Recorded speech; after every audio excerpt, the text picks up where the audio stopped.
Good morning, everyone. This is Lincoln. Today, 11th of September 2021, Saturday. Now 7:47. This time, I want to talk about 카카오뱅크. 카카오뱅크에 대해서 말씀드리도록 하겠습니다. 금요일 날은 그래도 코스피하고 코스닥하고 약간씩은 플러스였어요. 카카오뱅크는 금요일 날까지도 마이너스였어요. 68,900원, 4.31%.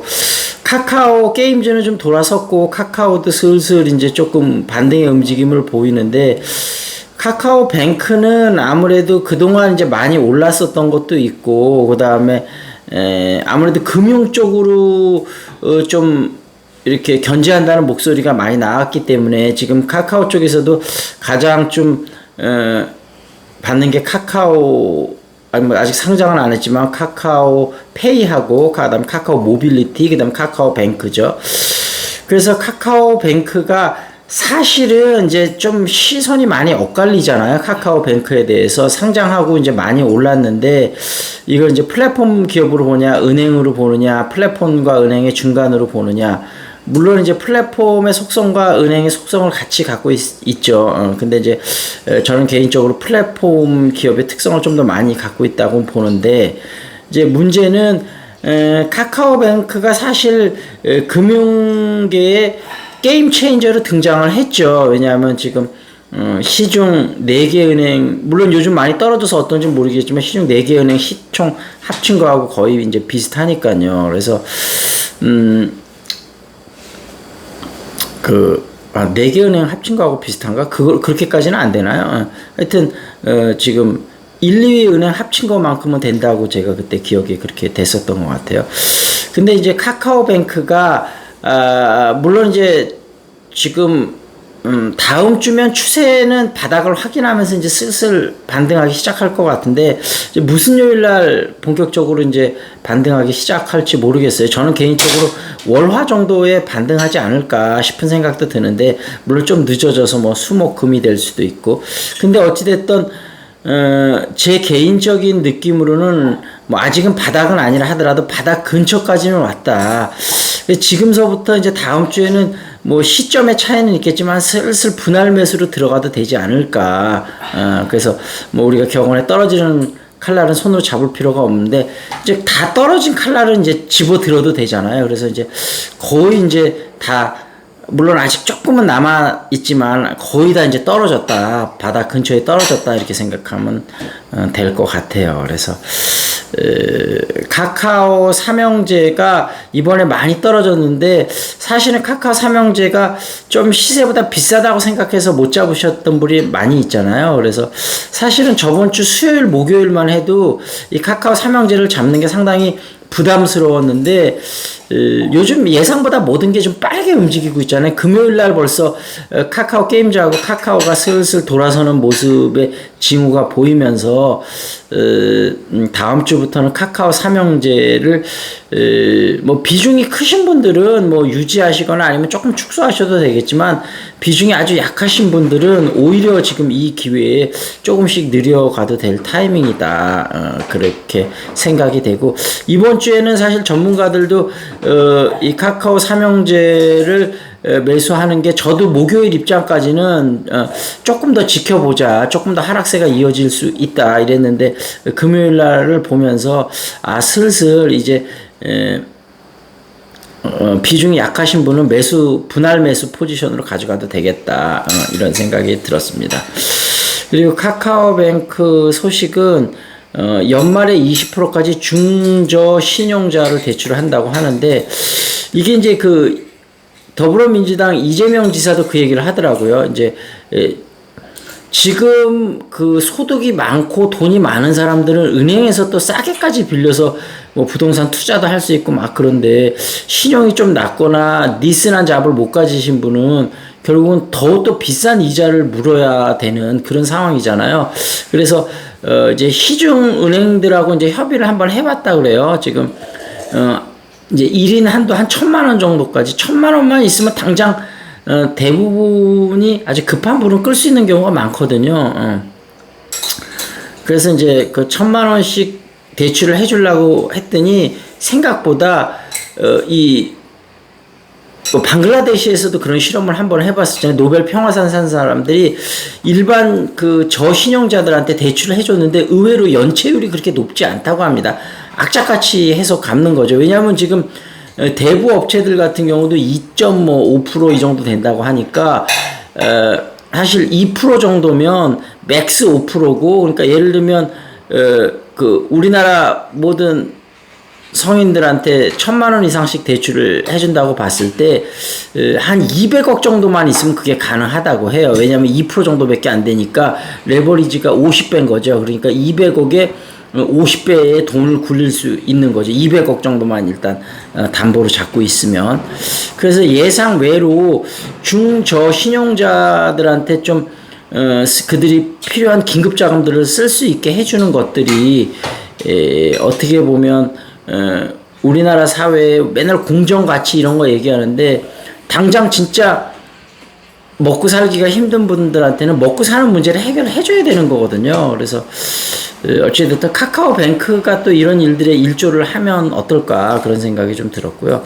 그다음에 토스뱅크가 이제 시작을 하는데 무조건 연 2% 주겠다.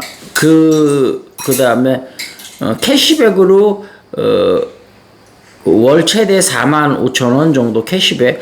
45,000원 사실 뭐 아주 큰 돈은 아니지만 또 어떤 분들한테 굉장히 큰 돈일 수 있죠. 그래서 젊은 분들한테는 특히. 그래서 토스뱅크가 하루 만에 10만을 모았다 그래요. 그래서 어떻게 보면 카카오뱅크의 경쟁자면서 이게 좀 카카오뱅크에 좀 떨어졌던 것 중에 토스뱅크의 영향이 있을 수도 있는데, 저는 오히려 좋게 보는 게 카카오뱅크하고 토스뱅크하고 이렇게 같이 경쟁을 하게 되면 이쪽 파이가 더 커질 수 있지 않을까. 그리고 기존 은행들도 굉장히 긴장을 할 수 있을 것 같거든요. 그러면서 오히려 더 좋아질 수 있을 것 같아요. 그래서 토스뱅크가 단기적으로 볼 때는 카카오뱅크에 좀 뭐랄까 위협이 threat이 될 수 있는데, 장기적으로 볼 때는 opportunity 기회가 될 수 있는 부분이 더 크다. 그런 부분이 있을 수 있을 것 같고요.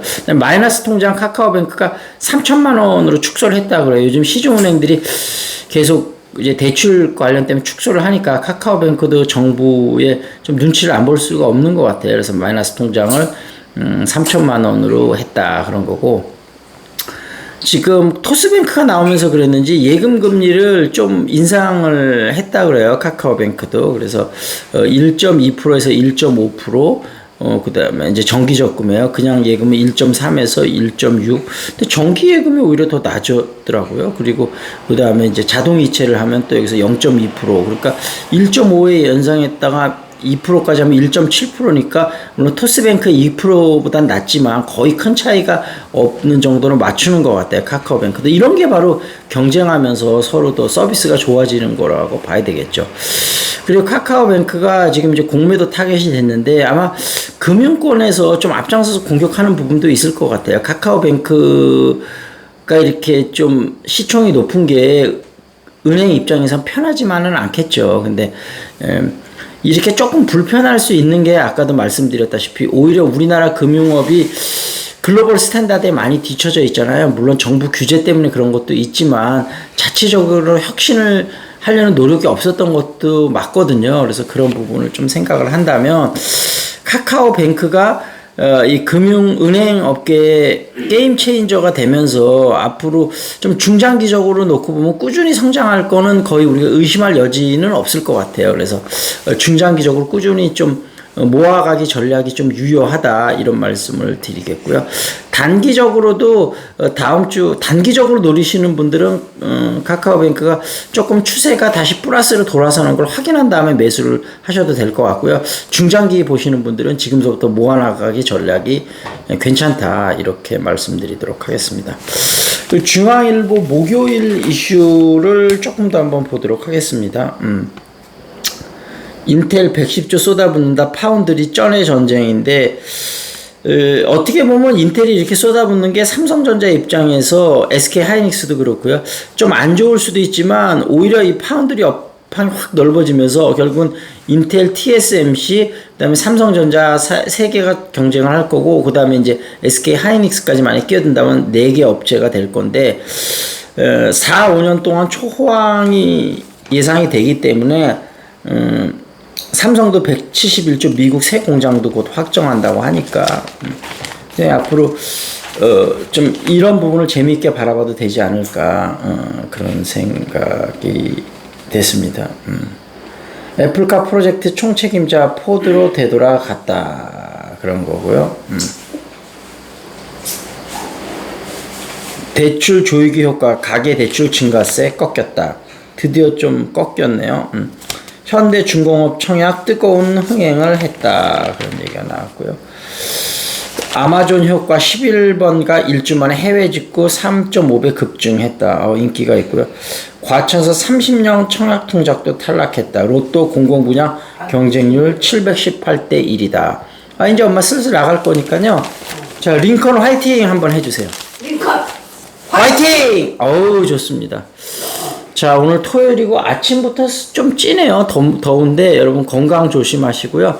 그 다음에 잉글리시 샤우팅 일주일 무료 참석 원하시는 분 문자나 카톡 주시고요. 저 주식 상담 원하시는 분도 좀 상담 주시고요. 다음 주에는 좀 이번 주에 여러 가지 좀 폭락 장세가 있었는데 다음 주에는 좀 여러 가지 좀 그래도 괜찮은 소식들이 있지 않을까. 근데 물론 추석을 이 다다음 주니까 추석 자금 개인들은 일부 자금 빼가는 자금들도 있기는 물론 할 텐데 어찌됐든 뭐 추석이 지나고 본격적으로 살아날 것 같긴 한데 개인적인 감으로는 다음 주에 나쁘진 않을 가능성이 크다. 이번 주에 선제적으로 많이 좀 두드려 맞았기 때문에 그런 말씀을 드리고 그 다음에 지금 그 화장품주가 막 급락을 하면서 엔터주까지 많이 했는데 엔터주들 중에서도 좀 그렇게까지 중국에 타격을 안 받는 것들이 있어서 그런 점은 제가 조금 있다가 또 한번 다뤄드리도록 하겠습니다. 어찌됐든 카뱅, 그 다음에 카카오, 그 다음에 카카오 게임즈 분할 매수에서 들어가는 전략이 나쁜 전략은 아니다. 삼성전자, SK 하이닉스도 마찬가지고요. 그렇게 말씀드리면서 마무리 짓도록 하겠습니다. That's it. This is Lincoln. See you next time.